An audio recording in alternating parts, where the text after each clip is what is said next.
ça tape à la porte, un truc un petit peu comme ça. On entend police, ouvrez, procédure d'expulsion. Tout s'accélère d'un coup, hein, t'as le cœur qui commence à battre à fond. Tu imagines déjà la journée que tu vas traverser. Bienvenue sur la chaîne de Reggie. Laisse un petit like si t'apprécies la vidéo. Salut tout le monde, bienvenue pour une nouvelle vidéo. Écoutez, aujourd'hui, je vais vous raconter une histoire que j'ai longtemps gardée pour moi.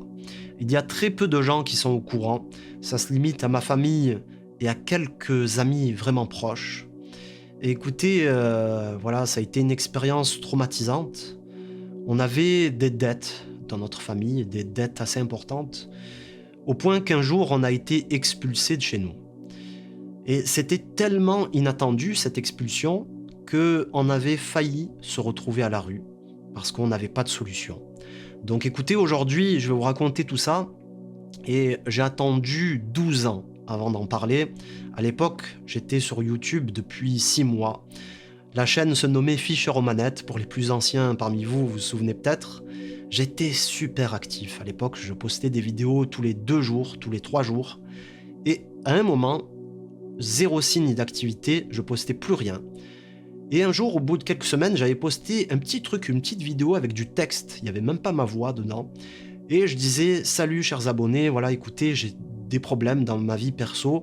Je peux pas vous en parler, mais sachez que prochainement, je pourrai rien publier. J'espère revenir prochainement. À bientôt. Et voilà, c'était aussi court que ça. Les gens, je pense, ils ont été un petit peu surpris et s'interrogeaient. Écoutez, voilà, 12 ans plus tard, je vais enfin vous expliquer dans les détails ce qu'il s'était produit. Ça a été quelque chose de lourd à vivre dans ma famille. Et il m'a fallu du temps un petit peu pour cicatriser, pour aller de l'avant. Je vous rassure, aujourd'hui, on a terminé avec tout ça, on a remboursé ce qu'on devait, etc. Donc voilà, on est sorti un petit peu du tunnel, ce tunnel obscur, on voit tout sombre. On a vu la lumière au bout du tunnel, on est sorti des problèmes. Et c'est un petit peu un message d'espoir que je tiens à proposer aujourd'hui dans cette vidéo, parce qu'il y a peut-être des gens parmi vous qui vivent des galères d'argent avec les huissiers, les banquiers, des trucs comme ça. Et vous voyez tout en noir, vous êtes désespéré peut-être, eh bien, je tiens à vous dire, restez fort, soyez courageux parce qu'un jour, on en sort de tout ça. Et c'est l'exemple que je tiens à vous partager avec cette histoire. Aussi, je tiens à dénoncer des choses. C'est pour ça aussi que je raconte cette histoire. Il y a des choses que je souhaite dénoncer, j'en parlerai plus tard dans cette vidéo. Il y a des gens, il y a tout un système de gens voyous qui profitent de la misère des autres pour s'en mettre plein les poches. Ça aussi, c'est inacceptable. Ce qu'il se produit dans notre pays, c'est inacceptable. Et ça, excusez-moi, peut-être que je m'énerverai un petit peu plus tard dans la vidéo, mais faudra que j'en parle. En tout cas, pour retourner à notre histoire, voilà, il faut savoir que nos dettes remontaient un petit peu avant 2011. Hein. On était au courant qu'on avait des soucis d'argent, on avait un petit peu plus de difficultés avec le loyer.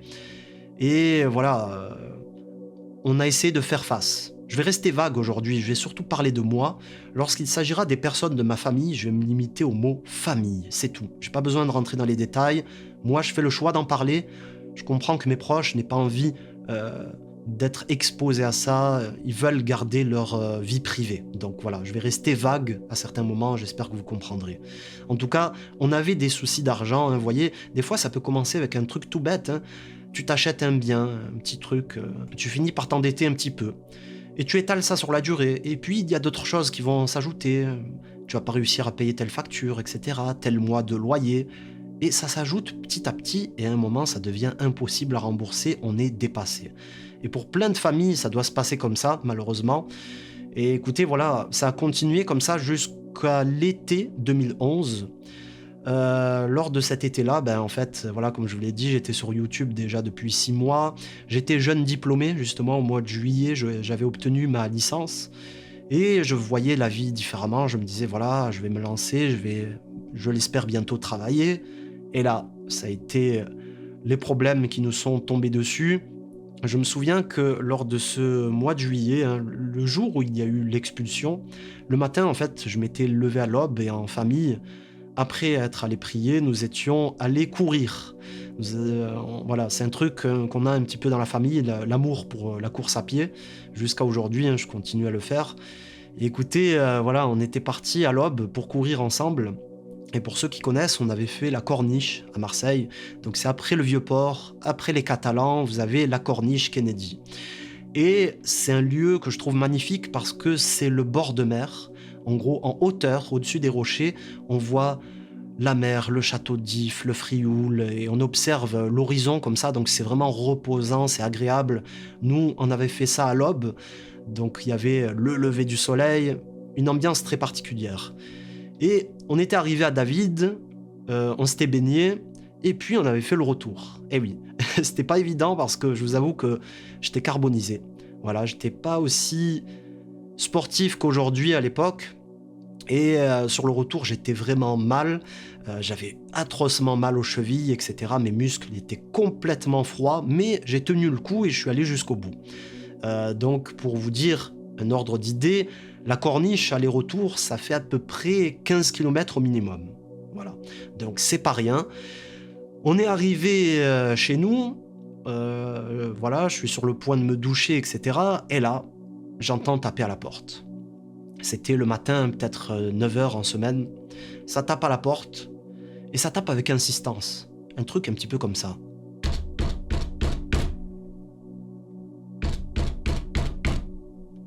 Tu te dis, mais qui c'est? C'est pas le voisin qui vient demander un peu de sel. En général, quelqu'un qui tape comme ça, on se doute que c'est peut-être la police, et justement, on entend « police, ouvrez, procédure d'expulsion ». Dans ces moments-là, lorsque tu entends ça, tout s'accélère d'un coup, hein. Tu as le cœur qui commence à battre à fond. Tu imagines déjà la journée que tu vas traverser. Et voilà, je vous l'ai dit, on s'y attendait un peu, on savait qu'on avait des dettes, mais on pensait pas que ça arriverait tout de suite, cette expulsion, on pensait qu'on arriverait à régler la chose. Mais voilà, il s'est passé des trucs qui ont fait que nos problèmes se sont aggravés. Vous voyez, dans ces cas-là, dans ces galères de la vie, des fois, il y a des choses qui vont survenir au pire moment qui vont faire que tu vas t'enfoncer encore plus. Et nous, ça a été notre cas. Déjà, il y a une personne de notre famille qui a perdu son boulot. Voilà. Donc, ça nous a plongé dans une précarité encore plus grande. Déjà qu'on était endettés, mais là, avec un boulot en moins, ben, c'était encore plus dur. Et puis, l'autre détail super important, c'est que normalement, dans ces cas-là, pour une expulsion, il y a toute une procédure en justice, il y a les huissiers, etc. Et lorsqu'on ne trouve pas de remboursement, eh ben, il y a une procédure d'expulsion qui est décidée par le tribunal. Et normalement, la police doit envoyer un courrier au locataire pour lui dire « on viendra tel jour pour vous expulser ». Et devinez quoi? On n'a jamais eu ce courrier. On avait des gens dans l'immeuble à l'époque, un petit peu bizarres, et il y avait des vols de courrier. Donc moi, c'est ma théorie. Ce qui s'était passé à l'époque, c'est qu'on nous a volé la lettre de la police qui nous avertissait justement de l'expulsion. Donc vous voyez, c'est vraiment horrible. On aurait peut-être pu se préparer pour ce jour-là, se préparer avec des affaires, etc., faire nos cartons, et éviter des frais inutiles de déménagement. Ben même ça, on n'a même pas pu. On n'a même pas pu se préparer au point qu'une des personnes de ma famille était malade à l'époque et avait besoin de ses médicaments. Et lorsque la police est rentrée, on a ouvert la porte, hein, la police est rentrée, les déménageurs, etc., on n'a même pas pu trouver les médocs. Donc imaginez la situation. Et on leur a fait savoir en leur disant « mais attendez, on n'était pas au courant et il y a une personne qui a besoin de ces médicaments, ce stress, ça pourrait causer quelque chose de grave ». Ils s'en foutaient complètement. Ils s'en foutaient, ils sont rentrés, ils ont même pas attendu 2 minutes pour nous laisser trouver les médocs et les déménageurs ont commencé à tout mettre dans des cartons. C'est vraiment horrible parce qu'on voit une quinzaine de personnes rentrer chez soi et piétiner son intimité. Donc il y avait peut-être 2-3 policiers, un huissier, un médiateur social et tout le reste c'était des déménageurs, donc 7-8 déménageurs, peut-être même plus, hein, je m'en souviens même plus. En tout cas l'appartement était plein, hein, c'était un T3 et il était plein de monde. On ne savait même plus où donner de la tête. Tu vois, c'est terrible, tes affaires, ton lieu de vie. Nous on était là-bas depuis 10 ans, hein. Moi j'ai passé toute mon adolescence dans ce lieu. C'était plein de bons souvenirs, aussi des difficultés certes, mais voilà, c'était mon adolescence et on était soudainement devenus invisibles, indésirables, on devait quitter les lieux, on n'avait plus rien à faire là. Donc ces gens faisaient nos affaires pour nous, et c'est pas comme lorsque vous faites votre propre déménagement. Vous arrivez, vous faites bien les cartons, soigneusement, on sépare, les habits ici, les livres là, la cuisine, on note tout sur les cartons. Non, eux, ils prenaient tout, ils jetaient dans les cartons et ils fermaient et ils écrivaient même pas ce qu'il y avait à l'intérieur. Donc, ça allait très vite. En 2 heures, ils avaient tout mis sous carton, tout démonté, les meubles, etc. Donc, t'es pris de court, t'as tellement de choses à gérer dans ta tête et on n'a même pas pu récupérer les affaires importantes. On a pu sauver quelques vêtements, des trucs par-ci par-là, mais les biens de valeur, des objets qui ont une valeur sentimentale, etc. Tout était perdu dans les cartons, ça y est, c'était terminé. Ils commençaient à mettre les affaires dans un grand camion de déménagement. Et nous, comme je vous l'ai dit, on a réussi à sauver certaines choses. On a pris notamment un frigo, on a pris un four, un chauffage, quelques vêtements pour l'été et pour l'hiver, certaines choses par-ci par-là, et puis voilà, et tout le reste, c'était perdu dans les cartons, c'était terminé. Hein. Et ils nous ont emmenés. Ils nous ont emmenés pour nous déposer dans notre nouveau lieu de vie. Dans ces cas-là, le médiateur social, il vous propose, il vous dit plutôt, excusez-moi, est-ce que vous voulez un lieu d'hébergement, d'urgence, etc., provisoire. Dans ma tête, on avait une solution. On avait quelqu'un dans notre famille qui possédait un petit studio qui était vide, de 30 mètres carrés, un petit peu moins. Donc c'est pas l'idéal de vivre à plusieurs là-dedans, c'est tout petit, etc. Mais dans une telle galère, tu te dis, on n'a pas le choix, on va le faire, on n'a pas le choix. C'est mieux que ça, que finir dehors. Donc, on a indiqué l'adresse, on s'est rendu sur place, les déménageurs ont déposé nos affaires devant l'immeuble, et ils ont emmené tout le reste qui était dans le camion dans une sorte de garde-meuble, on y reviendra plus tard. Donc nous, on est là devant l'immeuble, je monte, j'ouvre l'appartement, et là, c'est le moment le plus dur de cette histoire pour moi. J'ai failli m'effondrer, je vous remets dans le contexte. Il y a eu le footing le matin, donc j'étais épuisé physiquement. Il y a eu l'expulsion, donc émotionnellement, psychologiquement, j'étais vraiment pas bien. C'était l'une des pires journées de ma vie. Et puis là, lorsque j'ai vu que l'appartement il était plein, parce qu'en fait, il servait comme un garde-meuble en fait, et il n'était pas censé nous accueillir. Et ben là, j'ai failli m'effondrer. J'ai failli m'effondrer parce que, en voyant l'appartement, je me suis dit, on peut pas rentrer là-dedans, on peut pas dormir là ce soir. C'est pas possible, il y a des affaires, etc. C'est pas prévu pour que des gens y habitent pour le moment. Et alors que cette dernière solution s'envole, eh ben, tu sens toutes tes forces te quitter. Hein. Moi, j'ai failli m'effondrer. Je vous avoue que j'étais en larmes. Ma famille me consolait, etc. On est resté soudés, on est resté forts. On aurait pu se préparer à ce moment, vous voyez, on aurait pu. Si on était au courant de l'expulsion, on aurait pu, en famille, se dire, bon voilà, il y a cet endroit, on va le vider, on va le débarrasser, on va essayer de faire de la place chez des amis, de mettre certaines affaires chez des amis, chez la famille, etc. Comme ça, le jour J, on pourra s'installer. Même ça, on n'a pas pu le faire, on a été pris de court. Et dans ces moments, tu te dis, mais qu'est-ce qui va nous arriver? On va finir à la rue? Ça, tu te poses des questions, des idées noires comme ça, on va finir à la rue alors ce soir? Il y a une chose qui nous a beaucoup aidé, c'est la religion. Dieu merci, à l'époque, je pratiquais déjà depuis 1 an, donc à un moment, le stress était à son maximum, c'était l'heure de la prière, on a dit, allez, on arrête tout, on va aller prier. On y allait, et ça nous a fait beaucoup de bien, même si t'es pas totalement concentré, tu gardes les problèmes à l'esprit et tout, mais tu vois, spirituellement, ça nourrit l'âme, c'est super important, c'est un truc qu'on connaît pas dans le 21e siècle, la société moderne, mais lorsque tu restaures un petit peu, tu nourris ton âme avec cette spiritualité, automatiquement tu vas mieux, tu te ressources, tu t'apaises. Et la religion, ça permet de relativiser. Parce que déjà, on nous enseigne qu'il y a toujours pire que soi. Donc il ne faut pas regarder au-dessus, il faut regarder les gens qui sont pires que soi. Ensuite, on nous enseigne qu'après la difficulté, il y a la facilité. Donc patiente. Là, tu galères, c'est très dur, mais à un moment, tu vas voir, il y aura une issue. Et enfin, comme je vous l'ai dit, ça permet de relativiser parce que lorsque tu compares cette courte vie et tous ces problèmes qui sont éphémères, face à l'éternité, ben c'est rien du tout, c'est tout petit. Donc ça te permet automatiquement de te dire, ben voilà, c'est court, à un moment, ça va passer, et cette vie, de toute façon, elle va se terminer à un moment, ces problèmes, ça sera fini, et ça sera rien du tout comparé à l'éternité. Donc voilà, automatiquement, ce sont des choses qui aident à reprendre son souffle, à aller de l'avant, Et c'est ce qu'on a fait. Tant bien que mal, on a pu trouver des solutions. On a été hébergé par la famille, hein. Même si on a imposé des choses à d'autres personnes, hein, vous voyez, voilà, des familles qui étaient nombreuses, etc. On a dû venir se rajouter à elles. Mais écoutez, c'est comme ça. On a fait avec et ça nous a resserré. Ça a resserré les liens, ça nous a rapprochés. Et dans cette histoire, il y a eu ce point positif quand même. Ensuite, il a fallu s'attaquer aux difficultés, hein, à prendre tout ça à bras-le-corps. Donc il y a déjà le fait d'aller à ce fameux garde-meuble dont je vous ai parlé, c'est-à-dire que lorsqu'on se fait expulser, les déménageurs, ils emmènent vos affaires dans un endroit pour les stocker. Et nous, c'était en extérieur. Tout ce qui était en entrepôt, c'était plein, donc nous, nos affaires étaient dans un carré à l'extérieur. Et c'est complètement stupide, hein, parce que s'il pleut, vous perdez tout. Les cartons trempés, l'électronique foutu.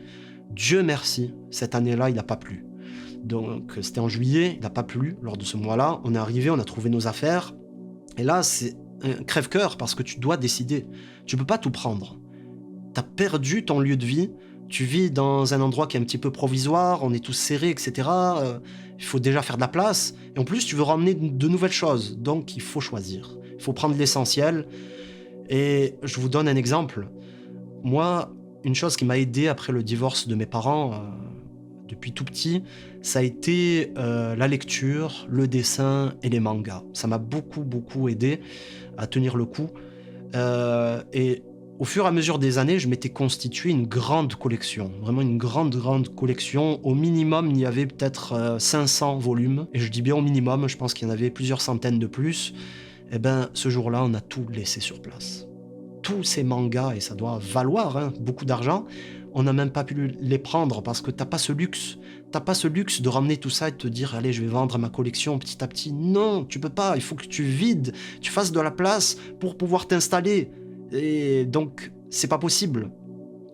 Donc, on a abandonné plein de choses ce jour-là. On s'est dit, peut-être que ces gens, on va laisser nos affaires, ils vont les prendre, ils vont les revendre, ça crève le cœur, franchement.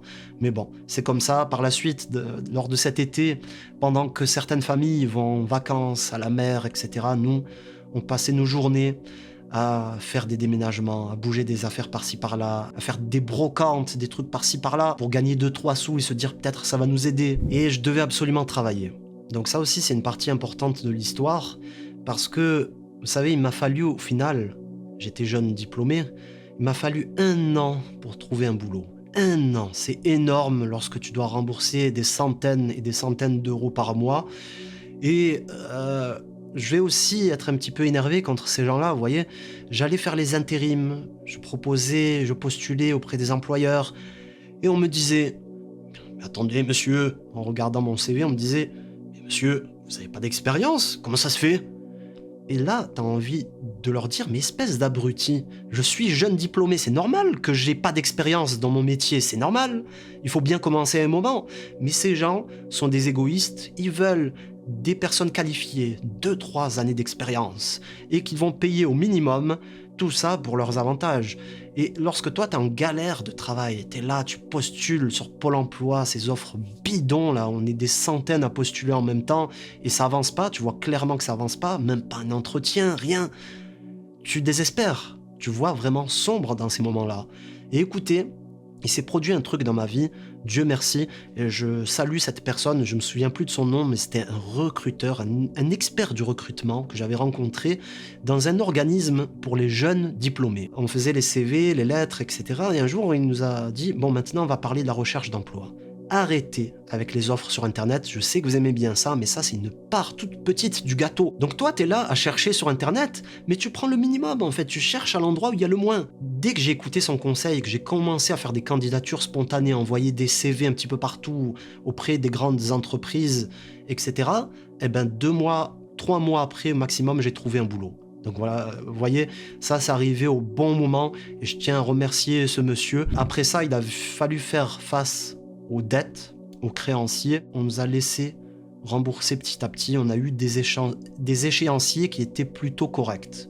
Mais il y avait tellement de créanciers que quand même les sommes à rembourser mensuellement, elles étaient pas petites, quoi. Je me souviens notamment d'un huissier qui nous avait dit, vous savez, moi j'ai le bras très très long, hein. Si vous suivez pas ce que je dis, vous allez avoir des problèmes. En gros, c'était des menaces hein, pour dire, vous allez suivre ce qu'on vous propose, sinon je connais des gens qui vont vous créer des soucis. Donc vous voyez les méthodes de voyous, et ça c'est pas la première fois que j'entends des trucs pareils de la part des huissiers, et c'est un petit peu cette partie de l'histoire où je vais commencer à dénoncer des choses. Donc depuis, moi je vous avoue, je déteste ces gens-là, ces professions de requins. À votre avis, le déménagement il s'est chiffré à combien? Je vous laisse 2-3 secondes. Ils ont chiffré ça à 10 000 euros. 10 000 euros pour un déménagement qui a duré 2 heures, peut-être 3 maximum. C'est une honte. Franchement, ils ont chiffré ça au maximum du max. Et le pire, c'est qu'on aurait pu éviter tout ça. On aurait pu déménager nous-mêmes, quitter les lieux. Ils nous ont même pas laissé cette opportunité. Vu qu'on n'avait pas le courrier de l'expulsion, on n'a pas pu se préparer. Ça fait des frais inutiles. 10 000 euros que tu vas rembourser sur des années et des années. Mais tu te rends compte, c'est scandaleux. Il y a des gens vraiment qui en profitent pour se faire un tas de fric dans ces moments. Vous savez, on est allé en justice aussi par rapport aux dettes, etc. Et en justice, lorsque tu perds, tu payes l'avocat adverse. Et l'avocat, tu le payes pas à 100 euros. Hein. Il est venu 2 heures, tu vas pas le payer au SMIC. Ah non, non. Tu le payes 1 000 euros, 1 500, parce qu'il est venu 2 heures au tribunal, monsieur. Hein. Il a constitué un petit dossier, il y a passé quelques heures. Voilà, on le paye au maximum, alors que toi, tu mets peut-être 1 mois, 2 mois de salaire pour à rembourser ce genre de truc, pour avoir, ne serait-ce que gagner ces sommes-là. À un moment, tu as envie de hurler de rage face à cette société, de dire mais c'est de l'injustice que vous faites. Vous êtes des voleurs. J'ai vu des trucs dans les tribunaux, comment le juge parlait à ma famille, comment il m'a parlé à moi à un moment. Tu sens le mépris, comme s'il disait vous êtes une classe moyenne, je vais vous parler comme des chiens. Voilà, c'est un petit peu ça, hein, le truc. C'est vraiment ce que j'ai ressenti dans les tribunaux. Et de l'autre côté, tu le vois faire ami-ami avec l'avocat adverse. Et là, tu te dis, où elle est l'équité là-dedans? Où est-ce qu'elle est l'équité là-dedans, la justice là-dedans? Dès que tu vois que c'est déjà... Il y a un conflit déjà. Ils se connaissent déjà, ils sont déjà potes. Et ça, c'est pas un secret. Plein de gens sont au courant de tout ça. Donc c'est là où il y a un décalage, il y a 2 justices et du coup c'est une injustice, tout ça, tout ce système. Hein. Je parle de ça, mais ça va encore plus loin. Il y a tout ce business autour de l'emprunt et des intérêts. Et Dieu merci, nous dans notre religion et dans les religions, c'est quelque chose d'interdit. Il y a une sagesse là-dedans et avec cette histoire, j'ai compris pourquoi. C'est-à-dire que toi, au départ, tu empruntes, tu te dis ça va m'aider un peu. Et il y a un petit intérêt, c'est pas grand-chose, c'est rien. Mais en fait, ces gens-là qui t'empruntent, eux, ils s'en foutent de l'intérêt. C'est pas ça qui va les rendre riches. Eux, ils attendent que tu mettes un pied à terre, que tu sois en difficulté, en gros, c'est une image, pour te sauter dessus, te faire tomber et te dévorer. C'est un petit peu comme des hyènes dans la savane, des animaux sauvages qui attendent que ça, de voir la proie affaiblie pour lui sauter dessus et tout saisir, les biens, etc. Donc c'est ça qu'ils veulent ces gens-là. Et c'est là où c'est hyper pervers ce système d'usure. C'est-à-dire que c'est pas quelque chose de sain. En fait, on prête pour profiter de la précarité de l'autre. Celui qui emprunte, déjà, il est dans une précarité, il a besoin d'argent. Donc en plus, on l'enfonce dans sa précarité avec une somme, un intérêt. Et le jour où cette personne-là va être de plus en plus en difficulté pour rembourser son dû, ce qu'elle doit, eh ben, elle va s'enfoncer encore davantage. Et elle devient l'esclave de celui qui prête. Donc, c'est là où c'est vraiment horrible, et je l'ai vu dans notre cas de figure. Hein. Tu sais, des fois, tu penses pas à mal. Tu te dis, je vais prendre une petite carte à tel magasin, Carrefour, Auchan, Darty, la Fnac, et je vais acheter un petit truc, un petit bouquin, un petit film, une console, un jeu vidéo. Et c'est pas grave, on remboursera plus tard. Et ça s'additionne. Ça s'additionne. Et ben nous, dans les moments de galère, on était vraiment en galère, et ben ces trucs qu'on avait laissés à plus tard, ils nous ont encore plus enfoncés. Cette expérience m'a permis de constater qu'il y a quelque chose qui ne va pas. Dans notre système, il y a quelque chose qui va vraiment pas. Et si je dois plutôt vous donner un conseil, s'il vous plaît, ne mettez jamais un pied à terre. Vraiment, avec l'argent, hein, je parle bien de l'argent, vraiment ne donnez jamais l'opportunité à ces requins de vous prendre ce que vous avez. parce qu'ils vous rateront pas. Ils vous rateront pas. Ça va être les frais d'huissier, la lettre, le truc, le commandement de payer, le truc par-ci, la procédure, et ça. Et nous, on avait même le bailleur qui nous louait l'appartement, qui a inventé des frais qui n'existaient pas, des frais de ménage, des frais de ceci. Ils en profitent, ils gonflent les frais, ils se disent les gens ne vont jamais vérifier, ne vont jamais calculer. Mais nous, on le savait, qu'il y avait des choses fictives là-dedans. Donc tout le monde en profite, tout le monde prend une part, et au final, toi, il te reste plus que les yeux pour pleurer. Donc voilà. Désolé, j'ai eu un petit discours pessimiste, un petit peu rageur, mais voilà. C'est un truc inacceptable. J'espère qu'à un moment, il y a des gens qui vont se réveiller pour dénoncer tout ça et un petit peu surveiller tout ça, parce que il y a tout un tas de domaines où ça vole. Celui-là, j'en ai parlé, mais il y en a d'autres aussi, dont je parlerai peut-être un jour. Vous pouvez vous sortir des problèmes, vous aussi. Restez fort, tenez le coup. À un moment, on voit la lumière au bout du tunnel. Ce tunnel, parfois, il semble très long, il semble incroyablement long et sombre avec tous les problèmes, mais à un moment, vous voyez l'issue. Vous allez trouver l'issue, vous allez sortir de tout ça, et après, on voit la vie différemment, on respire, et on peut se permettre d'avoir des projets, etc. Merci d'avoir suivi cette vidéo.